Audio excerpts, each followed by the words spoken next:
talelo ko bomi ba Gaulois bango babandaki kozela na dernière minute nde basomba billet. Or Mundele aza congolais te. Yoke loko yo. Le concert est en 2025. Mois de janvier, dans le mois de janvier, Congolais sont en tabarita, à Osusumuka. Maman. On est des Congolais. Plus on atterrit vers la date, plus ça chauffe. Plus ça chauffe. Mes places dans la Lobaki, j'avais fait venir dans son matin 50 billets dans Bombi. Parce que c'est un business.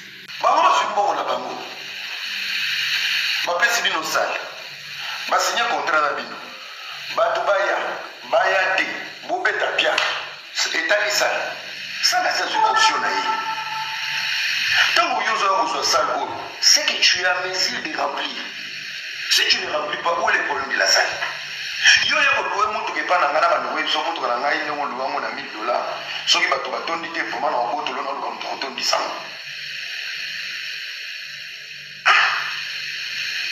Depuis que vous faites la location et surveillez les gens qui vont entrer dans la salle. Depuis qu'on fait la... Bon, on va faire louer salle dans condition bato ba ya na fête bato. Soki bato ba yete, je serai obligé vraiment de... Annulation en concert, ils ont évalué la billetterie. Une décision qui peut être prise par la salle et les producteurs. Pour dire, à 2 mois de ton concert, à 3 mois de ton concert, si tu n'arrives pas à vendre la moitié de ton billet, on sera obligé d'annuler le concert parce que dans la salle d'Abisso, ça ne donnera pas une bonne image de la salle. Donc, tu n'es pas à mesure. Et quand on annule, tu es perdant. Parce que c'est ta faute. Tu as pris une salle qui est plus grande que ton public. C'est mort. Maintenant, il y a 6 mois. On a 6 mois devant nous. On a ça. On a 6 mois. Il y a des catégories épuisées. Le concert est en 2025. Mois de janvier, dans ton compte à janvier, comme là, ça va t'abariter à Osusumuka. Arrêtez la musique. Arrêtez. Katazoba. Les retardataires ont toujours tort, on dit les Français, et on gagne toujours en étant en avance. Mesdames, Messieurs, Mbote, bonjour. Boye Malamu, la chaîne Nabiso Bozali Kolanda, Boalwood TV, la chaîne des analyses et la meilleure chaîne YouTube du moment. Katazoba, la chronique Antelo, faite et animée par Eagle Women, la maman des aiglons. En tout cas, c'est un plaisir pour nous d'être là avec vous. Restons ensemble, il n'y aura pas de soucis.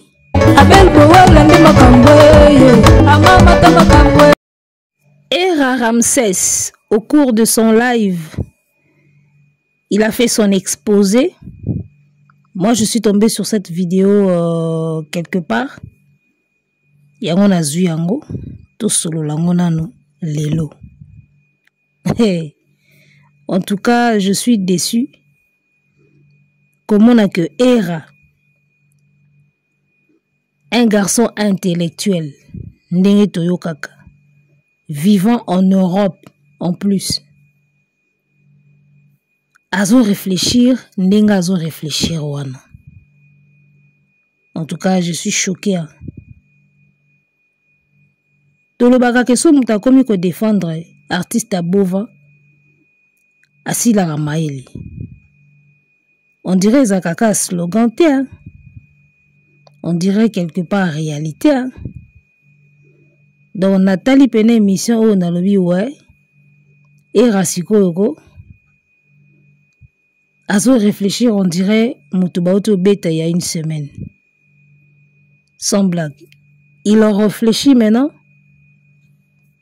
comme un garçon qui vient d'être tabassé il y a quelques jours. Era, au moins il y a le sali wana soki live au sali wana. On réfléchit pendant neti mutu ba auto beta ina chemise à rouge na bakete à rose na makolo na téléphone na maboko. Réflexion na opena ya mutu o ba beta ki na chemise à rouge na ketcha rose na makolo na téléphone. obimisi pe na réflexion po bato babeta bango na ba chemise à rose na nzoto na ba ketch à rose ba na ba réflexion mo ya bongo bato fait rigola tie na staff na ye na organisation ya makam na ye. Je suis choqué hein? Alors sans plus tarder on va rentrer maintenant dans l'analyse de ce qu'a dit Hera na ba vidéo na ye. To bandana na concept ya retard.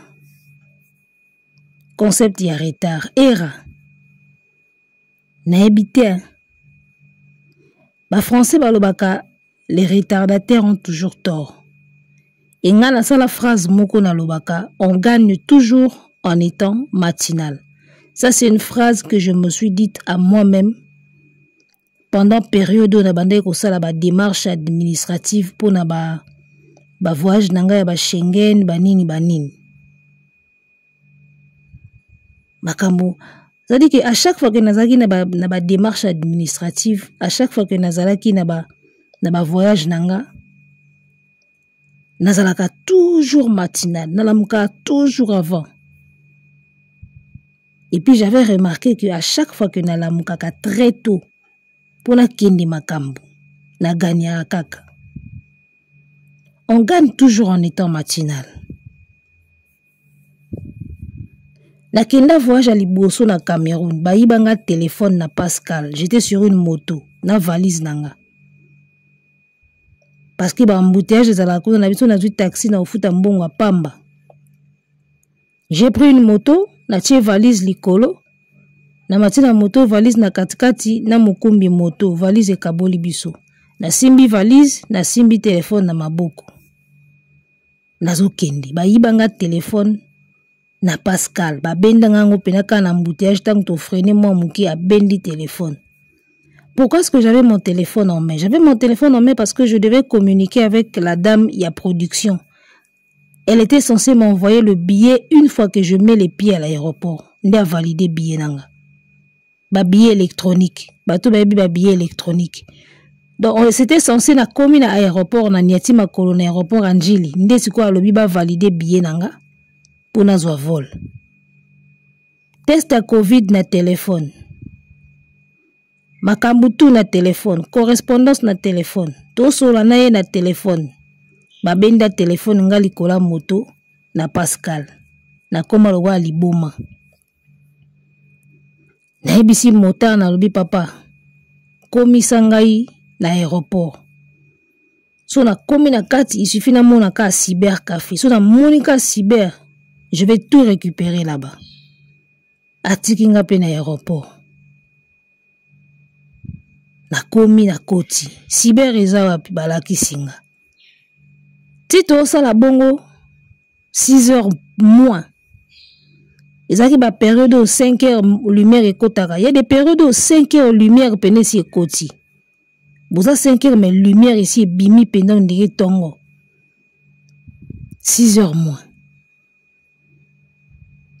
Ah donc toni pe to kota ba 6 heures ngasi na komi na aéroport. Na luki cyber na exposé problème nanga pa mutuana. Solution ni to sala. Ameka boy simbiti, ameka boy pesa code, pesa mail ezong sanga na téléphone. Avant y accéder na mail nanga na machine na ye, na laptop na ye, il faut na valider numéro batindi na téléphone o ba yibi. Boka na di solo oyo avant to kota na Hera. Na ko vanda na bi tozo luka ba solution. Na lekisa ki pena moi Hera na cyber. Tu pendant ce temps to luka ba solution. Na bisika mutu wana bi pesa nga téléphone na o. Na zui téléphone na ye. Na koti na Facebook na ye. À partir de Facebook na ye na luki page ya festival. Na koti na page ya festival na tali ba numéro o bati wana na ba affiche banini.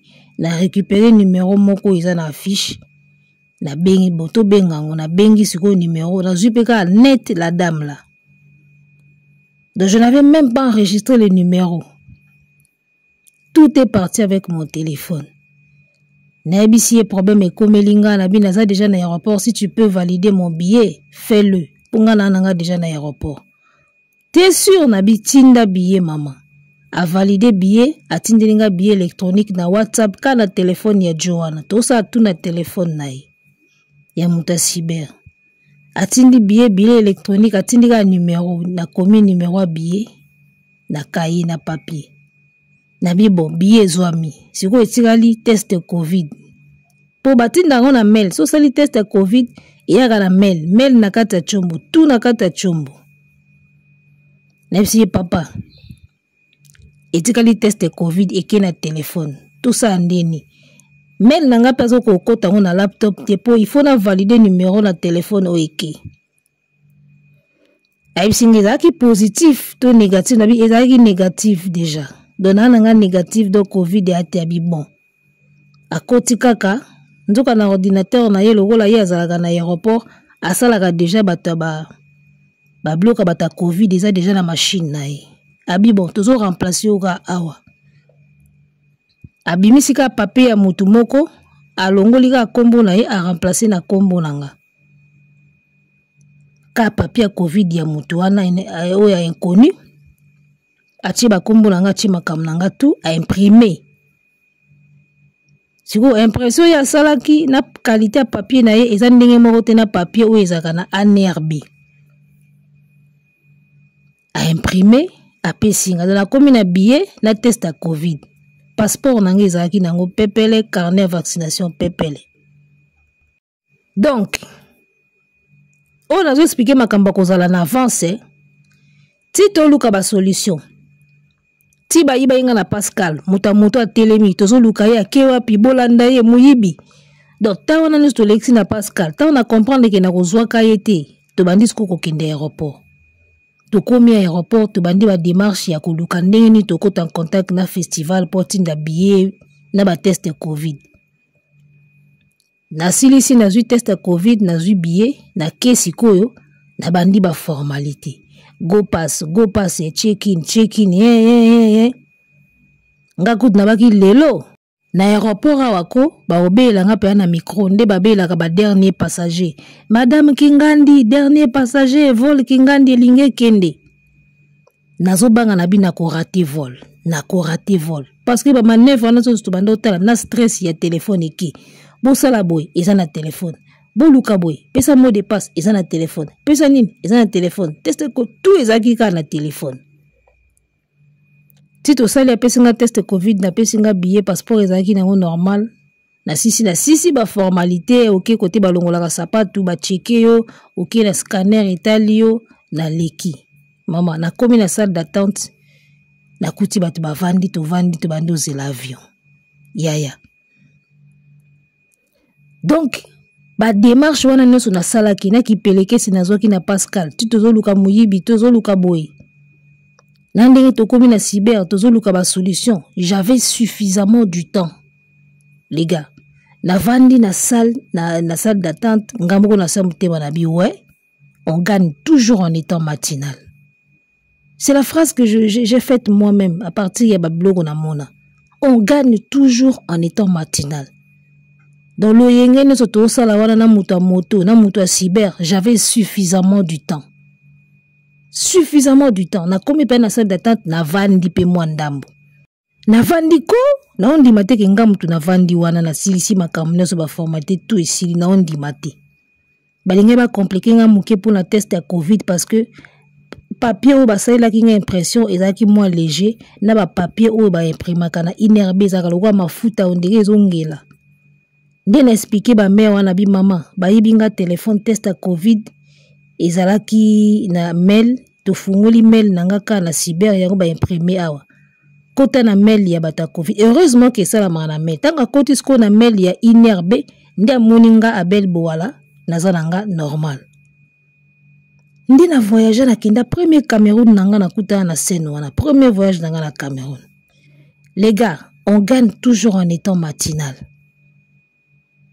Quand je faisais mes démarches à Schengen, naza mona njili mais 5 heures presque 6 heures moins na déjà na ville.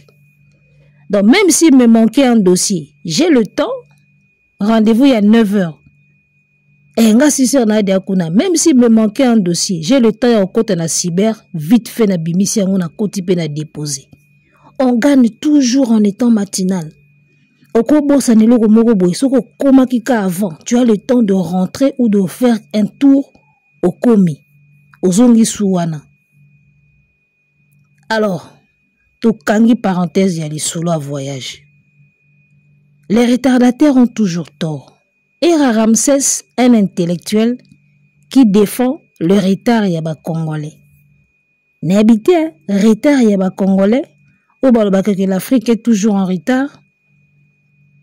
N'habité ce qui to retard yaba congolais, il faut comme excuse. To il faut to kumisango. Retard yaba congolais. Ba congolais bazalaka na retard, ba somba ba billet mo ba côté à soukande ça chauffe. Donc bino bobande ko zélande et comme ba côté à soukande bo chauffer. Mais yango kangi bino ngingo vol il y a 9h. Na koma déjà aéroport ba 6h. L'état to sala ba 9h, j'avais suffisamment du temps. So imaginez ce qui vole il y a 9h, nga na koma ki ba 8h40. Na ba trouble à téléphone, na koluka ba solution ya ba Covid na ya ba nini. Na ngai peut-être na raté vol. Donc era intello qu'il est azo ko encourager na retard. O ba gola bazala ba congolais bazala ka na retard. Tant tenge to comme ba janvier ba lingai ba sutuka. Donc na ye moko era tinenga vandi wana abanda ko zela somba bieka na janvier février. Tala batu ba trahir au ferré. N'habite soki fait azo ka makambo. Alors bien on a vidéo bozong sani bandeli boyo kango. Donc ya bale ko zela janvier février pour kende ko nduka ba billet. Oh you are na zo zela amona ngo déjà. Au moins il a tibinu na retard. To longo siko côté ya congolais azaka na retard soto comme janvier a kosutuka. You are ne voulait même pas beaucoup ma janvier. Ba fongole libino billetterie na septembre, octobre, novembre, décembre. Et janvier c'est après 3 mois. Janvier c'est après 3 mois. Alors, toye côté ya pour mususu lobby depuis quand bateau bazo louer ces salles pour un concert ba koma ko landela na ba plein. Au moins par exemple mi balé wana opesi. Ya liboso lobby o nga na louer ces mutu taxi nanga et puis nazo surveiller na bike taxi nanga logo lo louer taxi nanga il faut ba client ba tonda so ba client ba tondi te na oboto lango. Déjà exemple wana ils ont cadré na contexte ya you arena. Ce n'est pas le même ce n'est pas le bon exemple au fait pour na repesa na circonstance à you arena. Ce n'est même pas le bon exemple. D'accord. Deuxième exemple au pesi et ngane tinazo louer ces salles nanga na bi logo la bo louer salle nanga il faut feti wana batu batonda so feti batu batondi te na okanga salle na obenga na bino. Exemple wana pe opesi ya salle de fête et coïncider peka atena you arena. Pourquoi na lobi coïncider te? Parce que une fête n'est pas commerciale déjà. Une fête n'est pas commerciale. Mettre une salle en location, c'est commercial. Mais une fête n'est pas commerciale. Donc, koya ya batu na fête, et ko sala teke, mukolo salle a gagné. Alors que concert, koya ya batu na concert, nombre, nde ko sala chiffre nde ko pesa bango mbongo et comme ça bango ba milliardaire. Donc, tu as tout faux na ba exemple mi balewa no pesi. Par exemple, mi balewa no pesi et beti à côté. Tango ozoloba so osala osala discours et kolingi o illustrer discours na un exemple. Il faut trouver l'exemple qui correspond le mieux na eloko lingi oloba. Ce qui correspondre te na ebité et correspondre te atamuki. Déjà you arena n'est pas une salle de fête. Une salle de fête quand tu payes la salle o osala na kati, il accepte que nyo sur osala italio parce que lorsque tu loues une salle de fête pour banda ko dobe bana basi na kati l'état koya. To banda ko filmer bana basi mitakala na salle l'état koya. Même si au fouti salle. Tu vois là où est kokanite na you arena. Donc, you arena déjà n'est pas une salle de fête. You arena kontaka ba tête o ba osomba ba billet pour y envoiement. Alors qu'une salle ne compte pas les têtes au ba oya na fête parce qu'il ne leur apporte rien. Salle caution à salle sont déjà mariés à fouti bosilani. Mais cela ne veut pas aussi dire que le colo fouti caution à salle, salanyo solingi mutema no na kati ya salle. Non. marié ni so mona ye lokola futi mbongo sal azwi masanga bando sopa na ba rideau abando sopa na banini okofuta ngo okofuta yango. Donc par exemple pesi et correspondre te soki moto aluwese mutuka soko komema ndoki soko komema miyibi etali yo mais soko ke kosala kuna mutuka oyo oluwe tango bakolandela na yo moto oluwese mutuka obiki kosamba. Donc opesi ba exemple moko te moto aye koluwe mutuka pa na yo elakisi ke aza na droit ya kosala nango oyo nyonso alingi peut-être mais soki akesala akebuka banke na mutuka na yo tango bakosezir yango na justice okoya kosamba na bao. Donc Era veut nous faire comprendre que du moment où musicien fouti sale il y a rien à zumbongo sale oyo bakosala kuna esimbe simbate etali bango te, mais non, ce n'est pas une salle de fête. Il faut balandela parce que bango baliaka na nombre ya tête ya billets vendus par tête. Ce n'est pas que le gars la muto si a fouti sale o etikali kuna etali bango te bosa ndenge bolingi, mais bakolia ndenge nini bakolia na nombre ya ba billets o ekoti. Pour entretenir ça, il faut de l'argent. Donc, il y a deux exemples où nos PC et collé dans le contexte de You Arena. Et ça, le coup la lobby, le coup la mobile qui est bala moisi a pesi $100,000 et pas par an. A ko saline so lingi na ndako a ko kate kingo, a ko bandu tumbaye na moto, a ko toksama ya moto a boake liye po a futa kimbongo pa ba parents. Mais non. Ba parents ba revendre la yo réunion justice ekoya. Ce n'est pas parce que au pesi mbongo ya libala ndesko za na droit sala mwana mwasi wana nyoso lingi. C'est ce que tu veux nous faire comprendre. Donc ce qu'artiste a loué sal ya You Arena a ko sala o nyoso lingi na kati, mais non, tu as tout faux. Déjà You Arena est salle de fête te. D'accord, fête est à commercial te, concert est à commercial. Et puis la carte à concert, bah t'es carrément bah chips, bah bière et ainsi de suite. Tout ça, ça compte, papa. C'est différent dans ma camba fête. You a rien à salle de fête. On a volé, par exemple, au PC. Donc, si on a volé, il y a. Parlons maintenant à côté au Tuni. Depuis quand, Mouton loué ces salles, a commis sous ce qu'on l'a dit là, oyo, et zo salamanakati à salle. Mais, c'est sur base d'un contrat. Est-ce que tu sais c'est quoi un contrat? Contrat est cause à la verbale ou écrit. Au moins, You Arena, il a plein droit de faire ce qu'il veut dans la salle naïe. Tant que tu salle naïe, tu n'as qu'à respecter ces lois. D'accord? Yo pesa ki biso exemple à mutuka. Soki mutu azo loué se mutuka, acha loi que mutuka nangai na kati masangate cigarette te. Il faut respecter. Ce n'est pas parce que pesi mbongo pour louer voiture. Otie basi ndumba na kati, otie masanga, otie mutuka, alors que moko nangwa lingiti. C'est un détail qui t'a manqué na exposé na yo sali Era. You Arena a établi une loi.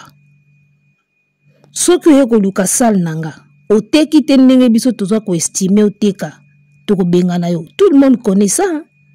Déjà faire et avant kende koluka sal, biso tout oyebaki déjà mobeko wana. Au moins, You Arena, ils ont kamba mobeko. Soki muto azo loué yo salle de fête, ana mobeko te. On peut supposer que tu es censé faire ce que tu veux. Mais soki azana mobeko oyacha, oko respecter ango. Ato futi mbongo, oko respecter mobeko wana. To mona ango pa ba bailleur Era. O mutu mususu okota na ndako ne ofuti caution na yo ofuti mbongo no obando futa pe chaque fin du mois, mais ayebisi yo pa na ngai wese ekota maka na tongo na midi kene ko débrouiller pa ba voisin.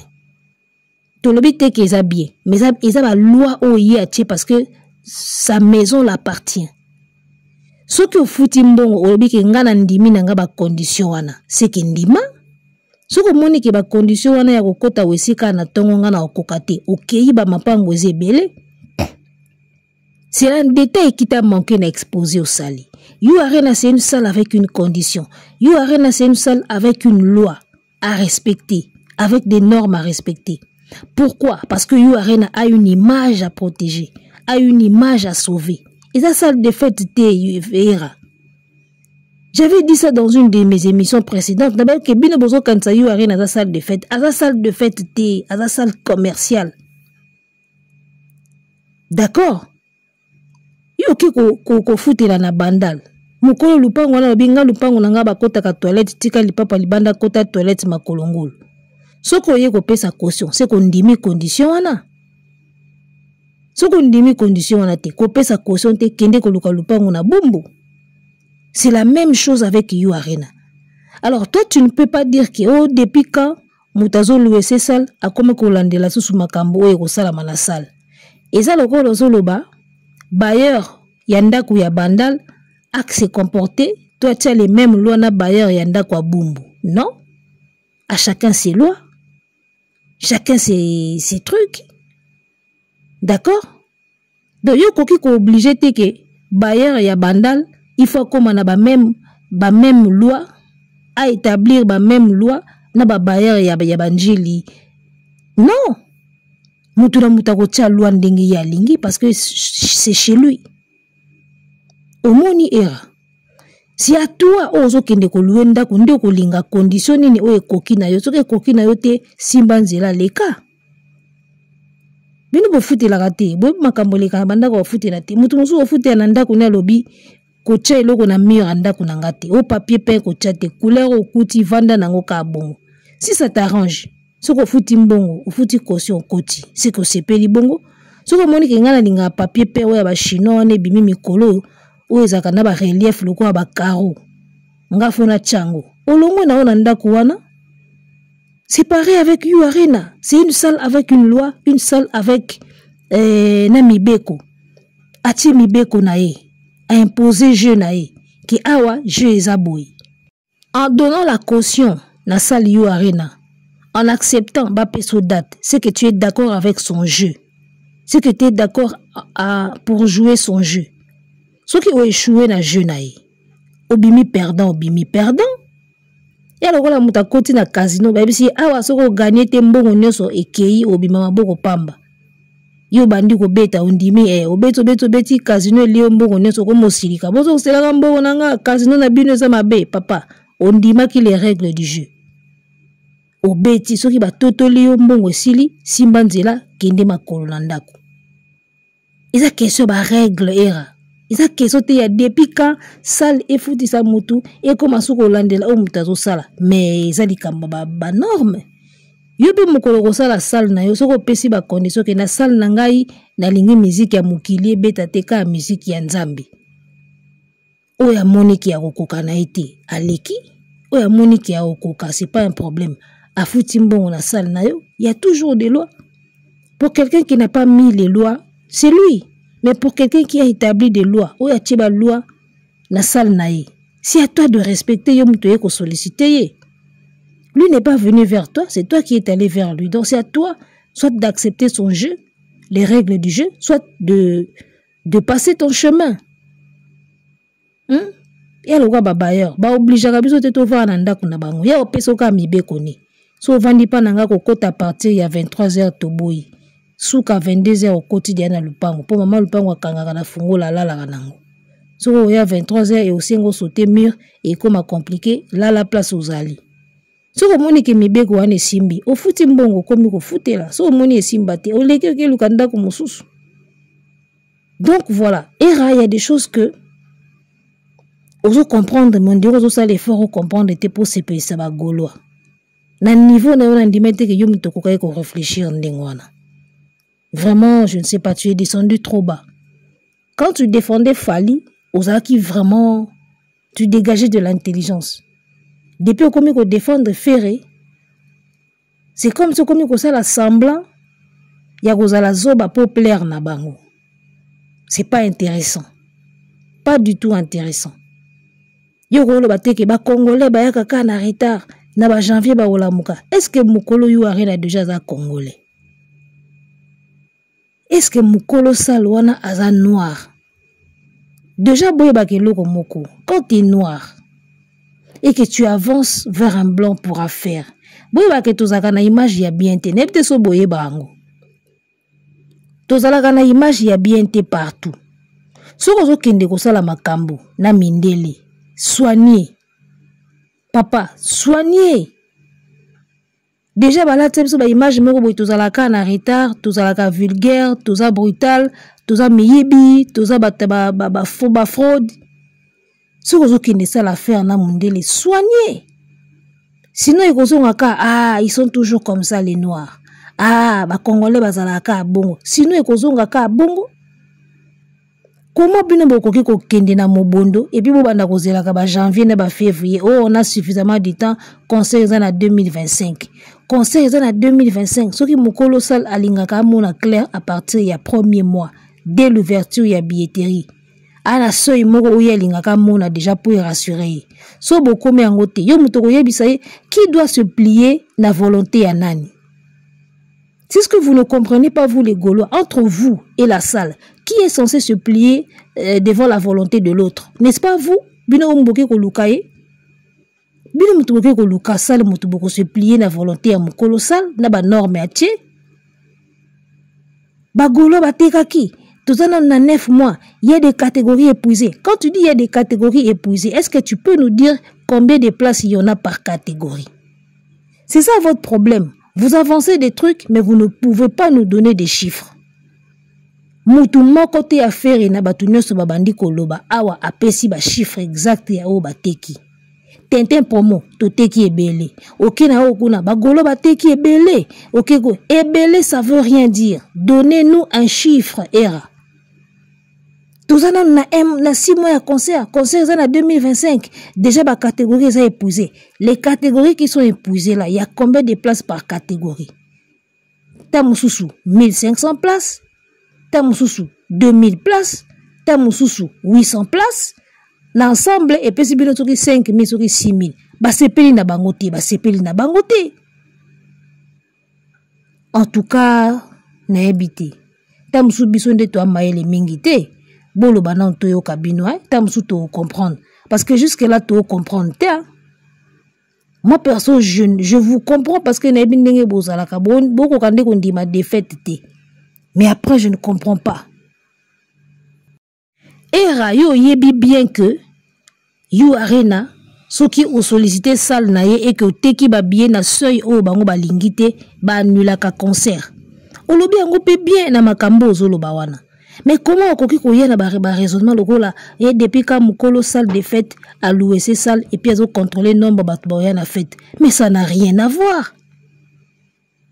Donc oyebi likambu bien mozo lingaka ko kitana niveau mo pour ce pays ça ba Gaulois. Oyebi bien que na yo arena il faut vendre jusqu'à un certain seuil. Est-ce que seuil wana bo atteindre? Déjà billetterie na bino ya faire ezaki ya okanga. Croquis ya kanga, configuration ya kanga, nyonso ya kanga. Raison pour laquelle bozo baka tote ki ebele ba Gaulois ba terebe trésor congolo pareil. Na landi trésor congolo bika ba Gaulois ba somba ki ebele ba Gaulois ba mobondo ba somba ki billet ebele. Personne n'arrive à nous donner des chiffres. Na so sabino que 1000 pèse ebele, 2000 pèse ebele. 3000 PBL. Donnez des chiffres quand vous faites vos démonstrations. Donnez-nous des chiffres. Donnez des chiffres, les gars. 3 catégories épuisées. 4 catégories épuisées. On veut bien. Mais à quel chiffre? Si c'est 1500 par catégorie, fois 4. Ce qui y a rien à moni qui sont en canassi. Il y a canassi à 20 000. Je ne sais pas, là tout le monde en question, Moko Era. Pour toi, avoir des catégories épuisées, c'est vendre combien de billets? En tout cas, si tu arrives à répondre à cette question, en tout cas, on a peine à beaucoup fixer bisou. Là, on sera fixé. Pour toi, avoir des catégories épuisées, c'est vendre combien de billets en chiffres? Et le robot bati yangoana. Mbadi na suka nanga na kila la pardon bato bayo belisanga mutu. Arrêtez la musique. Arrêtez quoi?